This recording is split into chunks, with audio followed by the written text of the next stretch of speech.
Right Shankar, ఎట్టకేలకు విద్యా దీవెనకు మోక్షం వచ్చిందని చెప్పాలి. అంటే ఈ రోజు భీమవరంలో బటన్ నొక్కే కార్యక్రమానికి అధికారులు అన్ని ఏర్పాట్లు చేశారు. ముఖ్యమంత్రి జగన్మోహన్ రెడ్డి బటన్ నొక్కబోతున్నారు. అది కూడా గత సంవత్సరం చివరి సెమిస్టర్కు సంబంధించి విద్యా దీవెనను ఈసారి బటన్ నొక్కి రిలీజ్ చేస్తున్నారు. ఈ సంవత్సరానికి మాత్రం ఇంకా అట్లనే పక్కకు పెట్టేసిన పరిస్థితి. ఇటు తల్లిదండ్రులు తర్వాత విద్యార్థులు కూడా చాలా ఇబ్బందులు పడుతున్న పరిస్థితి అయితే కనిపిస్తా ఉంది. రైట్, చూద్దాం. వాయిదాల దీవెనగా మారిన జగనన్న విద్యా దీవెనలో ఎట్టకేలకు ఒక్క విడతకు మోక్షం లభించనుంది. ఇప్పటికే ఈ కార్యక్రమం 4 సార్లు వాయిదా పడగా సీఎం జగన్ తో ఇవాళ భీమవరంలో బటన్ నొక్కించడానికి అధికారులు ఏర్పాట్లు చేశారు. అయితే ఈ నిధులు గత విద్యా సంవత్సరం చివరి సెమిస్టర్ కు సంబంధించినవి. ప్రస్తుత విద్యా సంవత్సరంలో 4 క్వార్టర్లకు గాను ఒక్క విడత కూడా ఇప్పటి వరకు జమ చేయకపోవడంతో విద్యార్థులు ఆందోళన చెందుతున్నారు.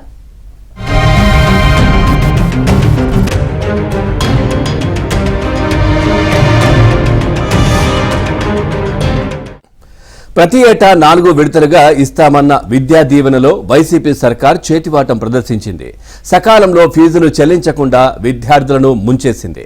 ప్రతి విడతలోనూ రియంబర్స్మెంట్ నగదును తల్లుల ఖాతాల్లో జమ చేయడంలో తీవ్ర జాప్యం చోటు చేసుకుంటోంది. గతేడాది చివరి విడత చెల్లించాల్సిన ఫీజుకు నవంబర్ 28న బటన్ నొక్కుతానన్న జగన్ దానిని డిసెంబర్ 5కు వాయిదా వేశారు. అది డిసెంబర్ 12కు, ఆ తర్వాత 19కి వాయిదా పడింది.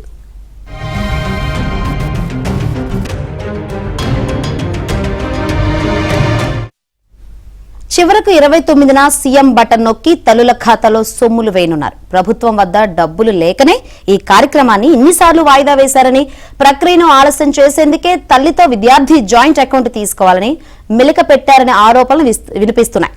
సజావుగా సాగుతున్న ఫీజు రియంబర్స్మెంట్ పథకాన్ని జగన్ సర్కార్ అస్తవ్యస్తంగా మార్చిందన్న విమర్శలు వెల్లువెత్తుతున్నాయి.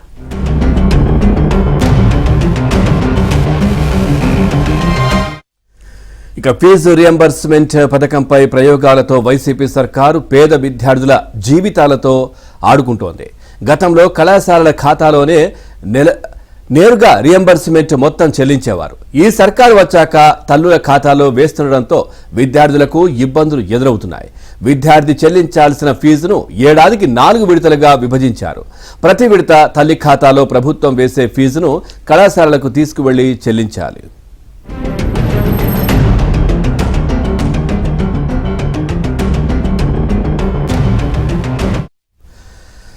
రైట్, ఇక ఇదే విషయానికి సంబంధించి మరింత సమాచారాన్ని మా కరెస్పాండెంట్ ప్రసాద్ అడిగి తెలుసుకుందాం. ప్రసాద్, భీమవరంలో ఈరోజు ముఖ్యమంత్రి జగన్మోహన్ రెడ్డి విద్యా దీవెన బటన్ నొక్కి ప్రారంభించబోతున్నారు. తల్లుల ఖాతాలో వేస్తున్నట్టుగా తెలుస్తోంది. మీ దగ్గర ఉన్న సమాచారం ఏంటి? పవన్, రాష్ట్ర ప్రభుత్వం ముఖ్యంగా జగన్మోహన్ రెడ్డి విద్యా దీవెనపై చాలా ఆర్భాటంగా ప్రచారం చేశారు. అయితే అమల్లో మాత్రం పూర్తి స్థాయిలో దాన్ని ముందు తీసుకెళ్లపోయారని చెప్పవచ్చు. ఇప్పటికే విద్యా దీవెన వాయిదాల దీవెనగా మారిన పరిస్థితి. దీంతో చాలా మంది కళాశాలలో ఫీజులు కట్టలేక ప్రభుత్వం నుంచి డబ్బులు పడతాయలేక కొంతమంది కాలేజీలకు కూడా వెళ్ళలేని పరిస్థితి నెలకొంది. ఇప్పటికే 4 సార్లు ఈ విద్యా దీవెన కార్యక్రమం వాయిదా పడగా ఈ రోజు భీమవరంలో మళ్ళీ బటన్ నొక్కే కార్యక్రమానికి శ్రీకారం చుట్టారు. అయితే దీనికి సంబంధించి విపక్షాల నుంచి కానీ తల్లిదండ్రుల నుంచి కానీ చివరి విమర్శలు వ్యక్తమవుతా ఉన్నాయి. ప్రతి సంవత్సరం కూడా తప్పనిసరిగా అందరికీ డబ్బులు చెల్లిస్తామని చెప్పినప్పటికీ కూడా ఆ స్థాయిలో ఆ ప్రభుత్వం అమలు చేయకపోవటం, అసలు నిజంగా ఈ విద్యా దీవెన కింద వారికి పడతాయో లేదో కూడా తెలియని పరిస్థితి. ఆర్థిక ఇబ్బందులు సాగుతో కొంతకాలం జాప్యం చేసిన ప్రభుత్వం ఆ తర్వాత కొత్త నిబంధనలు అమల్లో తీసుకొచ్చి తద్వారా మరింత జాప్యానికి శ్రీకారం చుట్టాయి.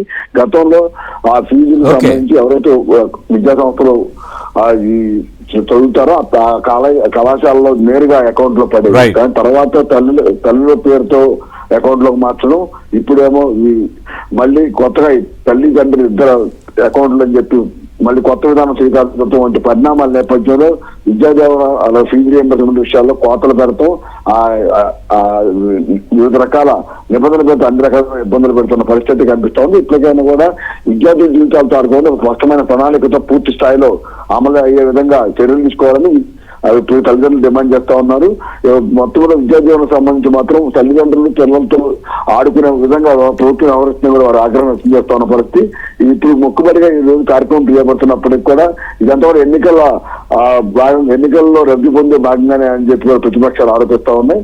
ఈ విధంగా చిత్తశుద్ధి ఉంటే పూర్తి స్థాయిలో ఎవరికి ఒక్క విద్యార్థికి కూడా అన్యాయం జరగకుండా అన్ని విధాలు కూడా డబ్బులు బకాయి చెల్లించే విధంగా చర్యలు తీసుకుని